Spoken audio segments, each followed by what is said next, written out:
So if someone was rude to you and you didn't like it and you just brushed it off like a spark from a fireplace before it burned a hole in your sleeve, if you just brushed it off, then there's nothing about it that affects you. It was just a moment in time where you rendezvoused. Law of attraction put you there because of something that was going on with you, but you didn't exaggerate the situation because you didn't think about it.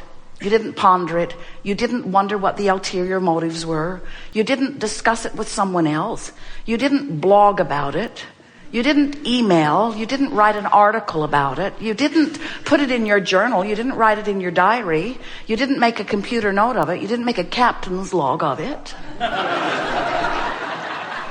You didn't say, for all to remember from this point forward, on this day, that person was rude to me and I didn't like it.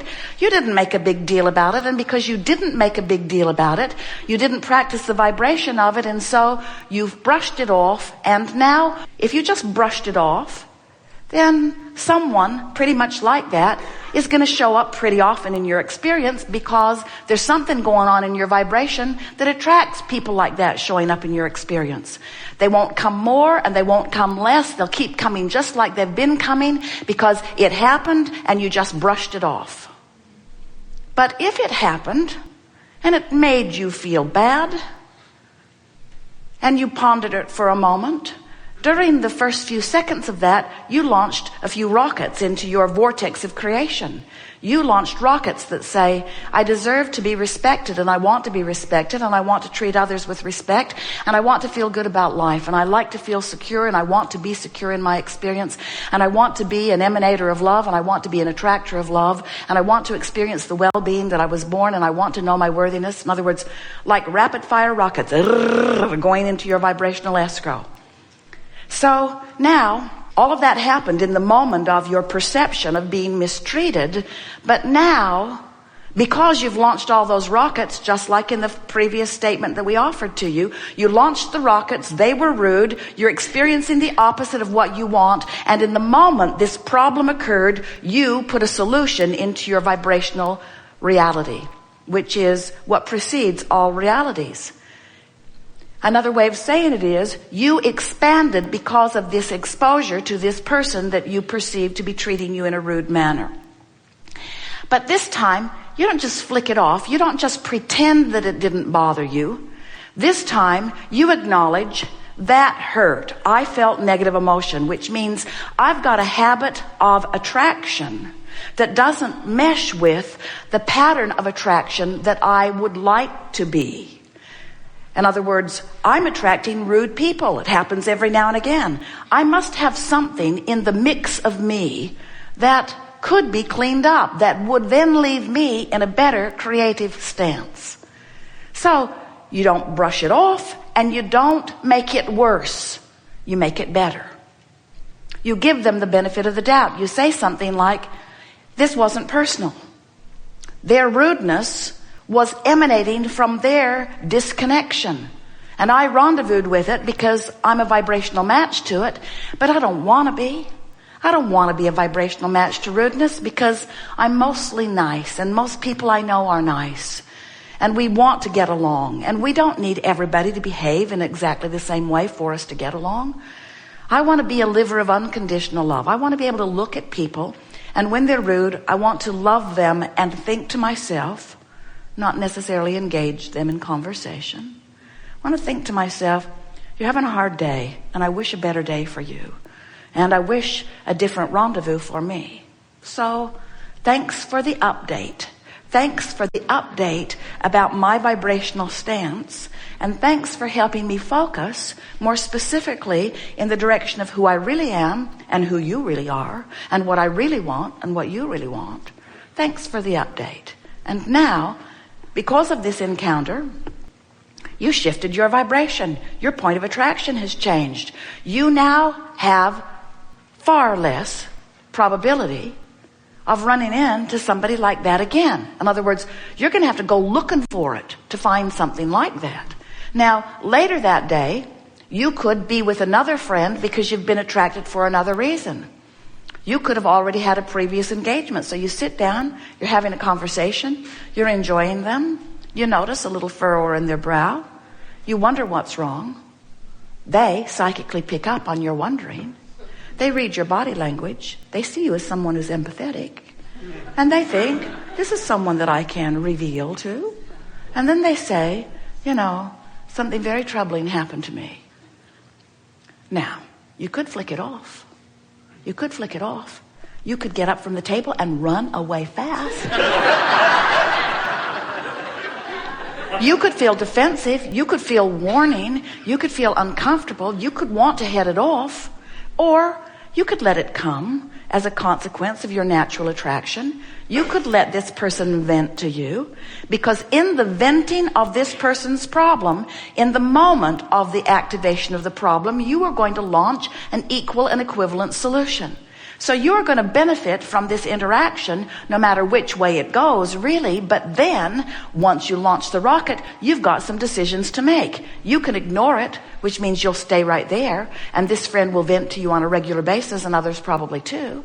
Or you can let this person vent his problem, which causes you to activate a solution, and then you can, maybe not in that moment, but as soon as this interaction has ended, you can spend time thinking about what it is you want for this friend. You can spend time activating within you, as the source within you already has, the solution to whatever problem he activated and verbalized to you. And if you do that, you'll feel the relief of coming into alignment. Now, you might say, that's odd, Abraham. I felt pretty good. He took me into a worse feeling place, and then I compensated for the worse feeling place by reaching for a better place. What have I gained? And we say, you've gained the power of focus. You've gained the benefit of the rocket that this person helped you launch. You've gained the benefit of launching a rocket and catching up to it. And most of all, you've achieved a new vibrational place, a new vibrational stance relative to this subject. And most important of all, you have done what you came to do. You have been a deliberate creator in that you've used the clay of the vibration that surrounds you, and you have created something better than existed before. In other words, you've got your hands in the clay. We want you to understand that you don't want to avoid troubling people. You don't want to go looking for them either. But it is so helpful to understand that if something troubling comes into your experience, it's there for an important reason. It's active in your vibration. To condemn whatever came for coming when you ask for it, even though you didn't know you did, is the wrong way of going about it. To blame it for coming, them for coming, what they said, what they did, to blame them when it's active in your vibration is really barking up the wrong tree. What you want to do is receive it and feel with your emotions the vibrational validity. Does it harmonize with who I really am and what I want, or is it off? And if there's any negative emotion, it's off. And what does that mean? When it's off, you got to get it back on. And when something's off and you work to get it back on, not by changing the condition, but by changing your approach to it, when you get it back on, you tune your vibrational frequency to a better feeling place, and you set up your future manifestation to include less of that. And every time you do it, you sharpen your point of focus until you become this sort of laser beam of clear energy that just attracts nice people, complimentary people, benefiting people, loving people, interesting people. You become a beacon for those who are, now, you are already a beacon. You're already a beacon for who's ever coming. If you notice there's a lot of ornery people around you,